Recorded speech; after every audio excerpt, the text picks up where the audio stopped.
પ્લાન્ટની વિઝિટ લઈ લીધી એટલે પછી ટેસ્ટ તો કરવું પડે ને.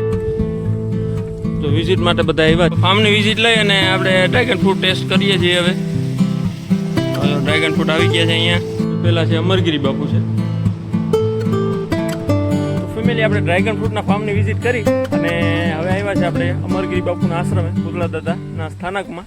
જય માતા યુટ્યુબ ફેમિલી, સ્વાગત છે નવા વ્લોગ વિડીયોમાં. કેમ છો બધા? મજામાં છો? તો આપણે જે ગરાડ આવ્યા છે ને આજે બીજો દિવસ છે આ ટ્રેનિંગ માટેનો, પણ ટ્રેનિંગ શરૂઆત પહેલાં આપણે ભૂતળા દાદાના આશ્રમનો ગરાડ છે, અમરગીરી બાપુના આશ્રમનો, ત્યાંની વિઝિટ કરવાની છે ને એ પહેલાં પણ આપણે આવ્યા છે. અત્યારે આ જે ડ્રેગન ફ્રૂટનું ફાર્મ છે મારા ફૈબા સાહેબને, ત્યાં ડ્રેગન ફ્રૂટનું ફાર્મ છે, ત્યાંની વિઝિટ કરવા આવ્યા છે. અને સાથે જે રઘુરાજસિંહ એક્સ આર્મીમેન કળસારથી અને સાથે જે જીતેન્દ્રસિંહ એ પણ કળસારથી જ આવેલા છે. અને સાથે જે હાર્દિકસિંહ સાફા માટે ફિઝિકલ ટ્રેનિંગ માટે આવ્યા છે કળસારથી રઘુરાજસિંહ, અને સાથે જે નિર્મળસિંહ એ ઘરે છે ને એ આવે જ છે અત્યારે અહીંયા ફાર્મ ઉપર.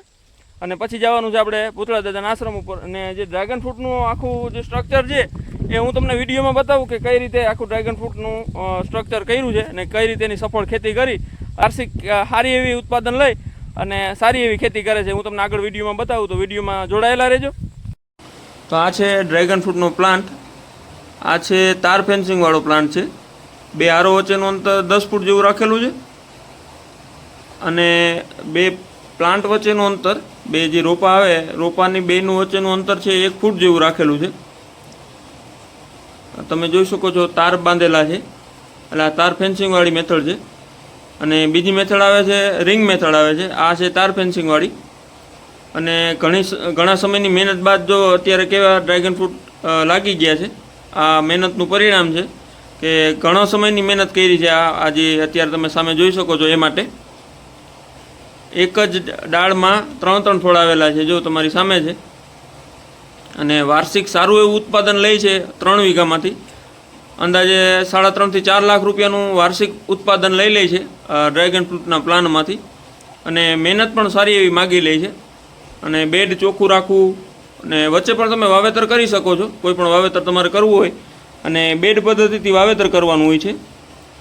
અને જો તમે ફ્લાવરિંગ આનું ડ્રેગન ફ્રૂટનું જે ફ્લાવર હોય છે એ રાતે ખીલે છે અને દિવસ જતાં કરમાઈ જાય છે. જો તમે આ ફૂલ જોઈ શકો છો તે ડ્રેગન ફ્રૂટ જો આ કમ્પ્લીટ તૈયાર થઈ ગયું છે.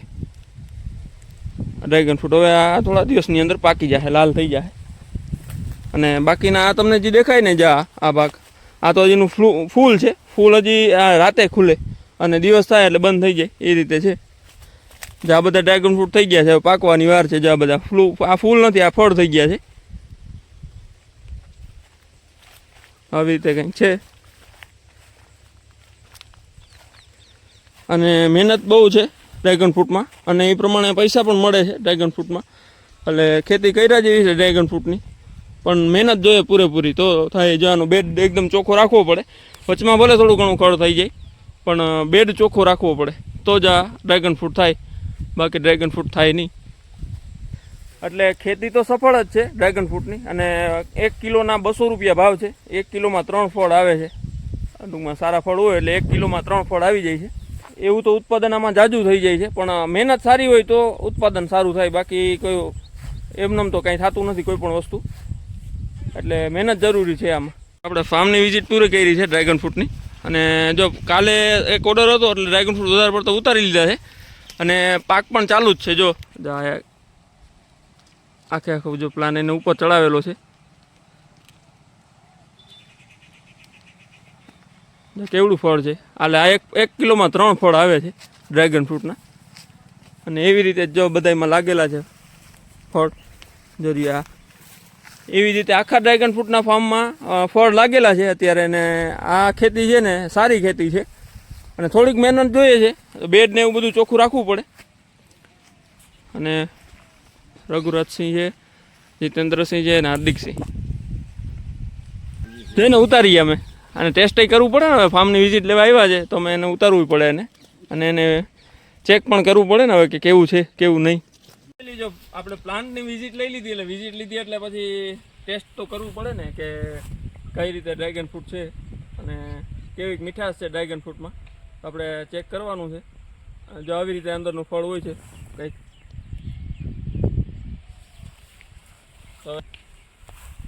અને અંદર જો તમને આ જે કાળા કાળા બી દેખાય તકમરિયા જેવા બી હોય છે અને ખાવા માટે બેસ્ટ અને પ્રોટીનવાળું હોય છે.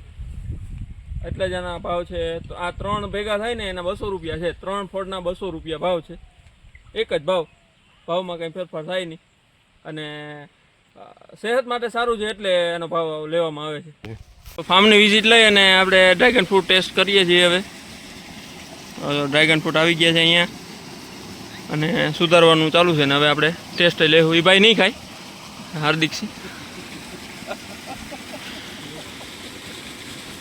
શું કે રઘુરાજસિંહ, કેવું છે ડ્રેગન ફ્રૂટનું કામકાજ? હવે હાલો આપણે ડ્રેગન ફ્રૂટ પહેલાં ટેસ્ટ કરી લઈએ અને પછી જઈએ આશ્રમ. તો ફેમિલી, આપણે ડ્રેગન ફ્રૂટના ફાર્મની વિઝિટ કરી અને હવે આવ્યા છે આપણે અમરગીરી બાપુના આશ્રમે, ભૂતળા દાદાના સ્થાનકમાં. અને હું તમને આગળ બધું જે અહીંયા આશ્રમમાં જે વસ્તુ છે હું તમને બધી વસ્તુ બતાવું અને કઈ રીતે આખો આશ્રમ છે ને કઈ રીતે લાઇબ્રેરી બનાવી એ ટોટલી વસ્તુ હું તમને આગળ વિડીયોમાં બતાવીશ. તો વિડીયોમાં બન્યા રહેજો. અને અંદરનું કેવું વાતાવરણ છે એ પણ હું તમને વિડીયોમાં બતાવું. તો વિડીયોમાં બન્યા રહેજો. આપણે સૌપ્રથમ ગેટની અંદર આવીએ ને, ગેટની અંદર આવીએ એટલે પહેલાં બધી બાજુ ઝાડવા જ દેખાય, હરિયાળી જ દેખાય. અને આશ્રમ હોય ને ત્યાં શાંત એકદમ રમણીય વાતાવરણ જેવું થઈ જાય છે ઝાડવા હોય ને એટલા માટે. જો આમાં અલગ અલગ બધા ફળો, ફૂલ એ બધા ઝાડવા વાવેલા છે. જો નારિયેલીના છે, પછી અલગ અલગ તાવડામાં નામે નથી ખબર ઘણા ઝાડવાની, બધા ઝાડવા વાવેલા છે. અને ખાસ તમને જો આ ઉપર દેખાતો હોય છે, જો આ સામે તમે જોઈ શકો છો નાના નાના ઘર દેખાતો હોય છે. એટલે એ કાયરે આપણે એક એક મૂકીએ એમ બાપુએ, અમરગીરી બાપુએ બધા કબૂતર માટે જો ડાયરેક્ટ ઘર બનાવી દીધા છે. એક કહીએ ને આપણે બિલ્ડિંગ જેવું બનાવી દીધું છે. બધા આખું ઘર જ બની ગયું છે. જો ને કબૂતર પણ એમાં છે, તમને દેખાતા હશે જો ઉડીને જાય છે. અને એના માટે ખાસ સુવિધા કરી છે. અને આ સામે છે કૃષ્ણેશ્વર મહાદેવ ને તેની બાજુમાં છે ભૂતળા દાદા. હાલો હું તમને બેયના દર્શન કરાવું. પાછળ છે કૃષ્ણેશ્વર મહાદેવ અને એની બાજુમાં છે ભૂતળા દાદાને, બેયના તમને દર્શન કરાવું. અને પછી અમરગીરી બાપુ જે અત્યારે તો અમરગઢ છે મેંદરડા બાજુ. રઘુરાજસિંહ બધા દર્શન કરી લીધા છે. નિર્મલસિંહ આપણા ભેગા આવ્યા છે. આપણે વિડીયોમાં આગળ કીધું હતું કે નિર્મલસિંહ, હાર્દિકસિંહ છે, પ્રાચી ખાંભા. અને હવે જો જવાનું છે એમાં ટ્રેનિંગ છે ત્યાં. હાલો હું તમને દર્શન કરાવી દઉં. જો અહીંયા છે પહેલાં સૌ પ્રથમ કૃષ્ણેશ્વર મહાદેવના દર્શન કરી લ્યો. કૃષ્ણેશ્વર મહાદેવ.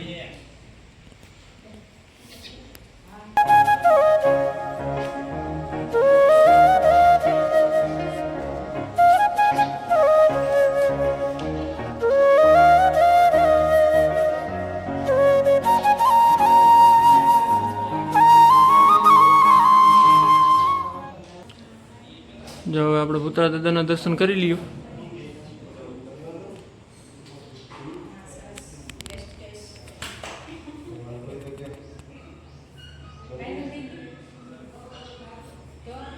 જો લ્યો છત્તર કેટલા લગાવેલા છે તમે જો.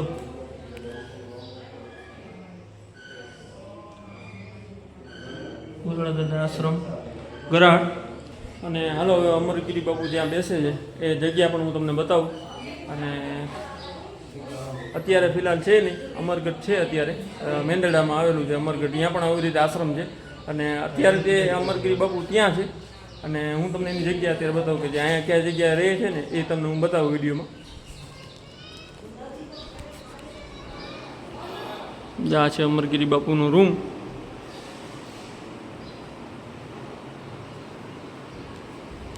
અને આ છે એમની જગ્યા જો અમરગીરી બાપુની. અને પેલા છે અમરગીરી બાપુ.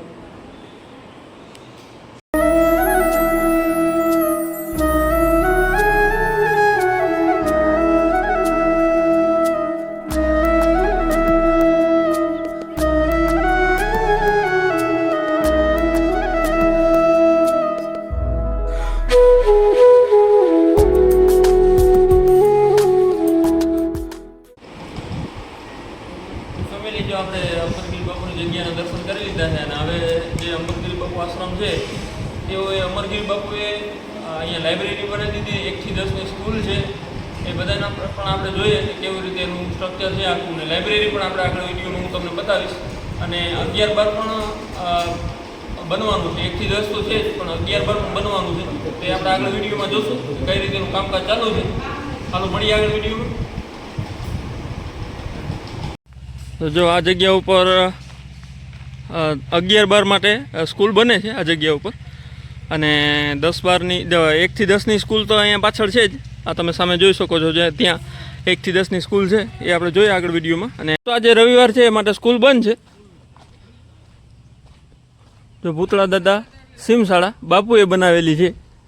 બાપુને બાળકો એટલા ભણે આગળ જાય એ બાપુને બહુ ગમે છે, એટલા માટે નવી નવી એક્ટિવિટી પણ કરે છે. એને માટે લાઇબ્રેરી પણ બાપુએ આખી ઊભી કરી દીધી છે બાપુએ.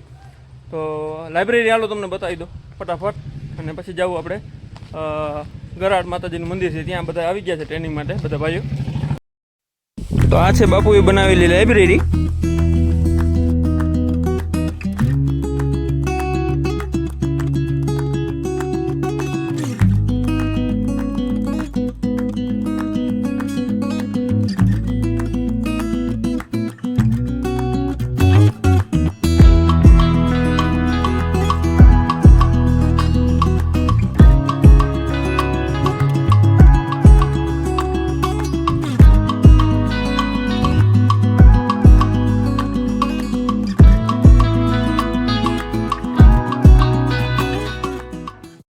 આજ માટે એટલું જ છે. વિડીયો સારો લાગે તો લાઈક કરો, શેર કરો અને સબસ્ક્રાઈબ કરો. મળીએ નવા વ્લોગમાં. ત્યાં સુધી આવજો. જય માતાજી.